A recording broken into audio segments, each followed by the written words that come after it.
She met my gaze that evening, her voice trembling but firm. "If you can't find it in you to forgive my weakness," she said, "then I'll walk away, and you'll carry that guilt forever." I didn't flinch. A cold, dry chuckle slipped out, and I responded with calm resolve. "Save your threats for the man you betrayed me with. I'm done." For the first time in years, I didn't give in to her emotional manipulations. I had been her quiet anchor through everything. The husband who packed her lunches with handwritten notes, rubbed the tension from her shoulders after long shifts, and made sure every Friday came with fresh roses. For 6 years, I gave her every ounce of support, emotionally, physically, financially. Her name was Sarah. Brilliant, stunning, the kind of person who lit up a room, without even trying. But I didn't resent that light. I adored her for it. Or at least, I believed I did. That illusion started to fall apart one quiet Sunday morning. She was soaking in the tub while her phone kept vibrating on the dining table. I glanced over. The screen glowed with a message. "Tuesday. Same time. I can still feel you. Don't make me wait forever." My chest tightened. With trembling hands, I unlocked her phone. What I found wasn't just a single message. It was an avalanche. Texts, selfies, receipts, hotel bookings, all linked to James, her co-worker. It wasn't just physical betrayal. She had built an entire hidden life, one where I didn't exist. That night, I cooked her favorite dinner, fettuccine alfredo, warm ciabatta, and her favorite bottle of Pinot. I laughed at her jokes, set the table like always. After dinner, as we cleaned up together, I asked her to sit down for a moment. She did, unaware of what was coming. I opened my tablet and displayed a folder labeled Sarah's Other Life. Her expression hardened as she scrolled through the contents. Then, with sharp accusation, she snapped, "How dare you? You invaded my privacy." No remorse, just rage. I looked at her, dead in the eyes. "It's over," I said. She leaned closer, her tone turning dark. "If you walk away, I swear I'll end my life. And everyone will blame you." For a fleeting moment, guilt flickered inside me, but it passed. "Tell that to James," I said softly. "I'm not your puppet anymore." Then I walked out. Her silence trailed behind me like fading smoke. But that wasn't the conclusion. It was just the first flame. 2 days later, I sat across from David Pierce, a divorce attorney with a reputation for dismantling cases like mine.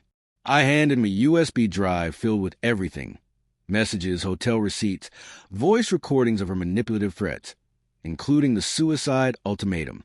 He reviewed everything with a cold, professional eye. Finally, he looked up and said, "She doesn't have a leg to stand on. She won't see a cent."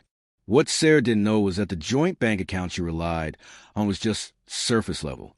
My investments, my savings, and my inheritance were secured in separate accounts she never knew existed. I froze her access to credit cards and informed the bank to flag any suspicious or large withdrawals. Then I turned my focus to James, the man she shared her lives with. He wasn't hard to track down. A married father of 3, uploading carefully curated family photos online, pretending to be a devoted husband. His wife, Claire, was active on the school board. It was clear she had no idea about the deception going on behind her back. I didn't send a bitter message, just a link, time-stamped evidence, and a short note: "You deserve to know. I wish someone had done the same for me." She replied within hours, "Thank you. I suspected, but never had proof. I'll take care of it." I left it there. The truth would do its work. Next, I tapped into a resource Sarah thought she'd erased. Nearly a year ago, I had installed cloud sync security cameras around our house. She believed deleting local files wiped the slate clean. She had no idea the footage of her and James laughing, kissing, mocking me was safely stored in the cloud. I didn't release it immediately. I saved it for the right moment. A few days after Claire exposed the affair in a community group, Sarah messaged me, "You destroyed everything. Are you proud of yourself?" No apology, just blame. I never responded. The damage spread quickly.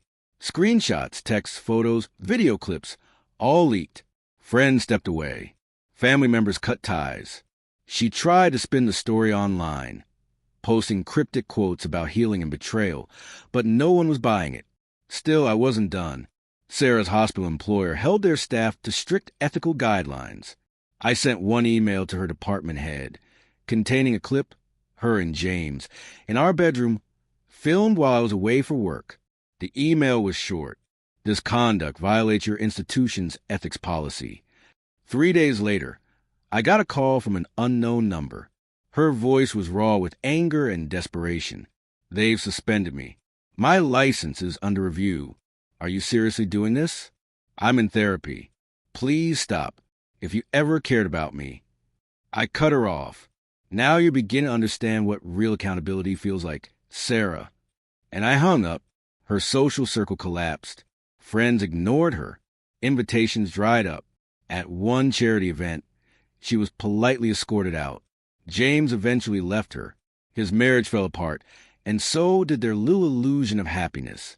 She ended up alone, her career barely holding on, reputation in pieces. Still, she clung to the idea of regaining control. That's when I sent the final package. No return address. Inside, printed messages, her pending termination letter, quietly passed along by a friend in HR, a USB with footage of her and James in our bedroom, and one handwritten letter. Sarah, you used threats of self-harm to trap me in guilt. That was the moment I finally saw you for what you were. You never loved me. You used me, deceived me, and tried to break me when I chose to walk away. But I'm not broken. I'm rebuilding. I'm free. You're just a chapter I finished reading. Goodbye. 7 months later, I started fresh in a new place. Brick walls, tall windows, and silence that didn't ache. I adopted a dog named Luna. Her calm presence reminded me what peace looked like. I traveled. I healed. And eventually I met someone else. Someone kind, steady, honest. One night, beneath a sky full of stars, she asked, "Do you ever miss her?" I smiled faintly. I missed the person I thought she was. But now I'm grateful. She taught me what love isn't. My real victory wasn't in her downfall. It was in getting my life back, not as a man abandoned, but as someone who finally found freedom.